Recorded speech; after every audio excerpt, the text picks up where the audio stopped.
Well, hello everybody, and welcome back to the Mountaintop 9 podcast. And in this recording, I'm going to be going over what I feel are the 10 indispensable Danzig tracks. These are 10 essential songs from the original lineup era, okay? That's one thing I want to point out right now. This list of 10 indispensable tracks is from the original lineup era. In the future, I will make a separate recording where I talk about my 10 favorite tracks, 1995 and after. But in this recording, it's just going to be the original lineup era because that, for me, obviously, that was a magical time and had most of Danzig's best classic tunes. Let's face it. So anyway, jumping right in, one song that I feel like is just an essential Danzig tune, and it's very brooding and haunting. Well, it's a song called Dominion. It's off of Danzig 4, and I remember back when I bought Danzig 4 back in, I think it was the summer of 1994 when I got it. The thing that jumped out at me about a song like Dominion is the combination of that brooding, haunting quality that it has in the verse sections that really kind of drags you into the song. It weaves this really enchanting spell around the listener. And then when you get to the chorus time, there's just something about the way Danzig belts out that chorus line of, see how love unholy cuts into their mind. The way his voice sounds when he's belting out that line, it's a very unique sound. And the same way with the way the music sounds as well, wrapped around the voice. There's just something very unique about this track, and it's catchy and it's cool. I've always loved Dominion. It has a lot of good qualities going for it, so that's one I gotta point out right away. Now moving along to another track. Now keep in mind, these aren't in any particular order. I just made a list of 10 essential Danzig tunes to me, 10 very important tunes to me, and I'm just naming them in no particular order. The next song I want to mention is called Pain is Like an Animal. Now, obviously, this tune got released on the Lost Tracks of Danzig, but as far as I'm concerned, this is an original lineup Danzig tune, and Pain is Like an Animal. Man, I gotta tell you, that track is just as good as any song on Danzig 1. All right, man. You know what I mean? When you listen to a tune like Twist of Cain or Not of This World and Soul on Fire, stuff like that, Pain is Like an Animal is just as fucking good as those tunes, man. This song just rips your face off. It's intense. It's fiery. I mean, the song is absolutely doused in gasoline and fucking on fire. This song rocks your fucking socks off. Danzig sings like a beast on this tune. The guitar playing from John Christ is phenomenal. I just love Pain is Like an Animal, man. What a great, ferocious, hard rock tune. How that song didn't get put on either Danzig 1 or Danzig 2, I will never know because it's so fucking good. I just love that tune. So, I mean, jeez Louise, can you believe how Danzig belts out the lines on that song? I mean, just so full of energy, and I mean, it's just amazing. It's just an intense, ferocious rock song. So yeah, Pain is Like an Animal all day long.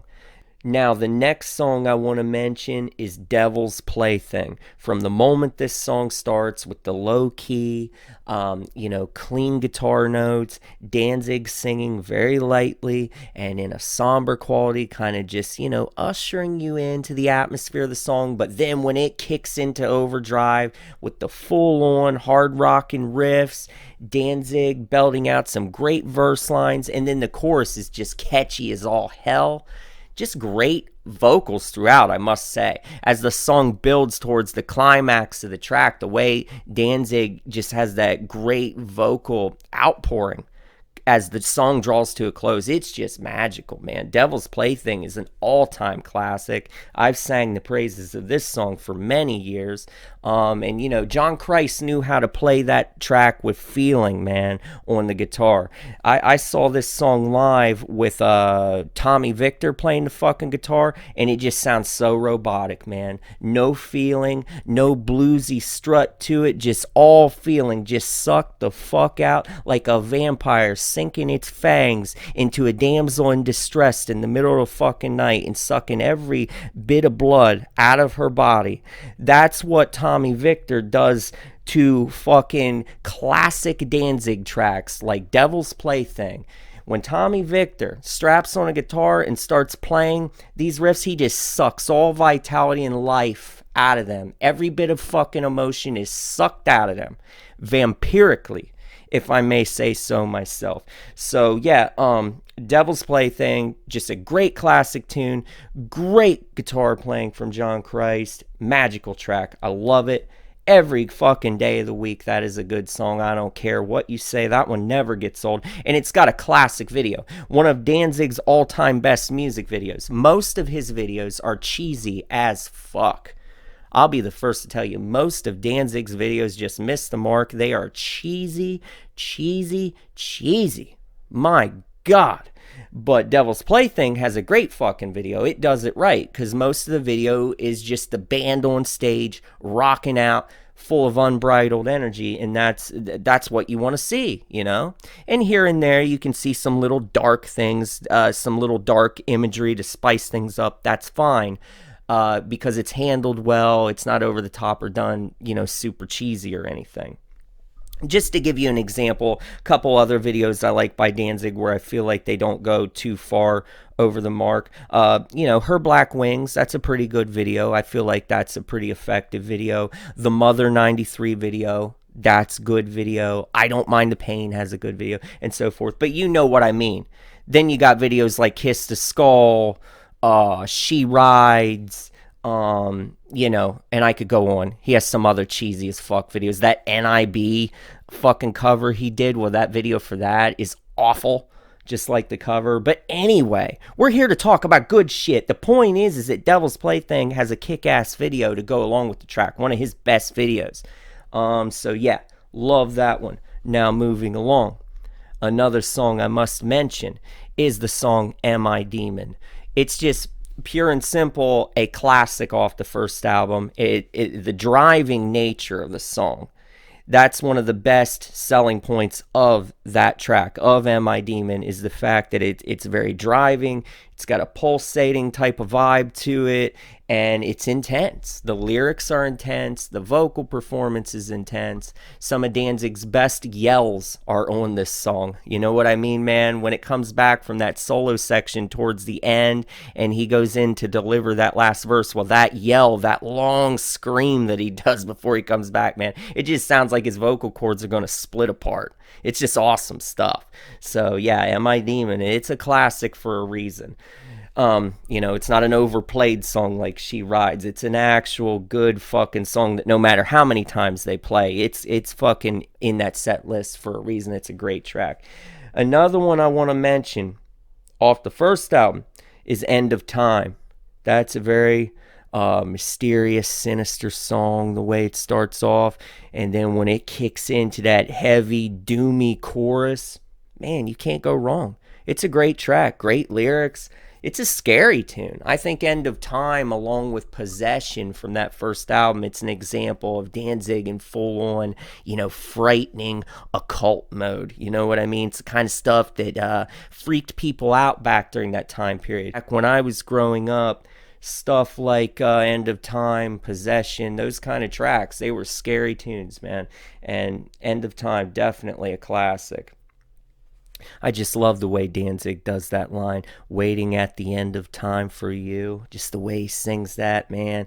That's some very foreboding stuff. Now, moving along, another song I have to mention is the track Girl. Holy shit, is that great riffing from John Christ. Man, does it sound like that guitar is straight up on fire. That is great stuff, great feeling. And then Danzig, the way he's singing on here, just once again, full on all-out intensity. The yells are stretching into the stratosphere. This is the band No Holds Barred. Girl is just a great tune and just showed how good this early Danzig lineup was, because as far as I'm concerned, Girl's probably a song that most people would say is one of the lesser tracks on Lucifuge. But to me, Girl is a standout tune, man. Even though it doesn't have the most catchy chorus or anything, it's more about just the feeling it gives you, the power it gives you, the way the riffing combined with the driving nature of the verse. There's just something really essential about this tune, and that's why I have it in this list. Now moving along to another track. This one is off of Danzig 3, and it's called Heart of the Devil. He's singing about being omnipotent, about being like all powerful, and having the ability to do so many damaging things to anyone that fucks with him. It just goes so well with the Danzig image. You know what I mean? This scary, gloomy guy. And he's just belting out lines about how you're going to meet your doom if you fuck with him. It's just a great tune. It's just a fun song. Very dark, obviously. And man, I want to tell you a little fucking story about this song, Heart of the Devil. I'll never forget it. One time when I was working out, this was a long time ago. This was back in around 2005, 2004, somewhere in there. I was at the gym with a friend of mine. Anyway, there was a CD player in there in this gym, and we were the only ones working out. This was a small gym. It wasn't like one of these big Planet Fitness things. And anyway, there was a CD player in there, and I brought Danzig 3. And I put it on. We were working out. And I'll never forget, when it got to Heart of the Devil, he had never heard it before. And when he heard that opening salvo from Glenn on the vocals, you know what I'm talking about? He thought it was the most hilarious fucking thing he ever heard. He couldn't even focus on doing the set that he was doing anymore. I can't remember if he was doing some fucking bench presses or if he was doing some overhead dumbbell press, what he was doing, but he had to fucking stop doing what he's doing, put the weights down, and he told me, he's like, you got to get it off that track because I'm gonna fucking die over here. He couldn't stop laughing at it because it was just so ridiculous. That intro that Glenn does on the vocals, it is kind of gets your attention, and if you're not used to it, if you've never heard the track, it can be kind of amusing. So I saw where he was coming from, but I was like, fuck no, I'm not changing this track. It's a good tune. So anyway, we still listen to Heart of the Devil, but I'll never forget how funny he thought that opening belted out line from Glenn was. He thought it was hilarious. But anyway, Heart of the Devil, great tune. Now moving along, I want to mention one more song off of How the Gods Kill, and the song is called Anything. Anything is a magical song, beautiful lyrics, and the solo in it from John Christ. To me, it's John Christ's best solo in Danzig, hands down. And John Christ was held back. He could have had a lot of great solos in Danzig tracks, but Danzig never wanted the band to have a lot of flashy metal solos. He didn't want a lot of that kind of hard rock standard kind of feel in a lot of the Danzig stuff. And you can read lots of interviews where he said as such. So I'm not just pulling things out of my ass. I'm fucking serious here. It's a known fact that John Christ could have played a lot of flashy guitar solos on Danzig stuff, but he was held back. Danzig didn't want him doing that. But on a song like Anything, he got to show some great flash on the guitar, and the notes are meaningful. The notes mean something. It's not just empty notes. You know what I mean? Every note in that guitar solo is filled with potent emotion, and it really helps sell the song. So yeah, Anything is a great tune. I just love that one. There used to be a great live rendition of Anything that someone had uploaded on YouTube. It was a video from 1992. I think it was from during the time when Danzig was opening for Black Sabbath. He was opening for them on the Dehumanizer tour. On one of the legs, when they were supporting How the Gods Kill, Danzig opened, for a month or so, opened for Black Sabbath. And anyway, there was a live video of Danzig doing Anything, but it's not on YouTube anymore, of course, which is fucking unfortunate, because where else are you ever gonna fucking see that? So it's a damn shame that that's not up there anymore, because he did a really good live rendition of it. Great singing on this song, just a great tune. Now, moving along, it looks like we only, how many songs do we even have left? I think I've went through most of this list. Looks like I've got 2 songs left to go over, and they are both off of Danzig 4. First of all, let's talk about I Don't Mind the Pain. This is another good occult tinged Danzig tune off of Danzig 4. This is where one of the things that has to be said about Danzig 4 is it's got a lot of that Sam Hain type of vibe to it. It really does, because Danzig 4 brought back, Danzig 1 through 3, you still had the dark, sinister lyrics, but you didn't have the ominous, strange, otherworldly sound to go with it. Danzig 1 through 3 have a very kind of basic, straight ahead rocking sound, even though Danzig 3 starts to introduce some darker production. It doesn't have what Danzig 4 has. And what I mean by that is Danzig 4 has this Sam Hain feel to it in the music, because the music starts to have otherworldly qualities, a special kind of dark atmosphere. Okay, and a song like I Don't Mind the Pain just really has that. You can feel it in the music, man. It just feels very dark and mysterious, and the lyrics are great. The way Danzig sings on here is great because it's brooding and it builds with intensity. And the video that goes along with I Don't Mind the Pain, it's a good fucking video too. So I just love everything about this track. I always have. So I gotta have it on here. And then the last song that I want to mention in this indispensable Danzig track list is the song Stalker's Song. And you guys know, for years, if you're familiar with the stuff that I do, my videos I've put out over the years, I've always said that Stalker's Song is one of the best Danzig tracks, and I stand by that to this day. Once again, of course, it's off Danzig 4, so it has that otherworldly foreboding. The music, it's so cryptic, and the lyrics just are beyond the pale in this track. I feel like the song lyrically really lays out there what he's singing about on here, man. And it's just some full-on frightening type of stuff. And it's just ripped straight out of a horror movie. You know what I mean? And one thing I want to talk about on here, and I've mentioned this before, is that during the Danzig 4 era, when he performed on stage, it looked like there was like this stretched skin face for a backdrop. Instead of having that classic Danzig skull, there was like this face that looked like stretched skin, and I just feel like that works so good with a track. When you combine that kind of imagery with a track like Stalker's Song, man, it's just good stuff. It makes me think of horror movies, man, like Maniac and Deranged and Texas Chainsaw Massacre, of course, all that kind of stuff. And I've probably talked about this in another video, but hell, I want to mention it again because not a lot of people know this. But back in the 80s, Danzig would say in interviews that he wanted to make a movie at some point about Ed Gein. And Ed Gein was this, he was this necrophile grave robber, all right? Back in the, I think he was either caught, I think he was caught in the 50s, all right?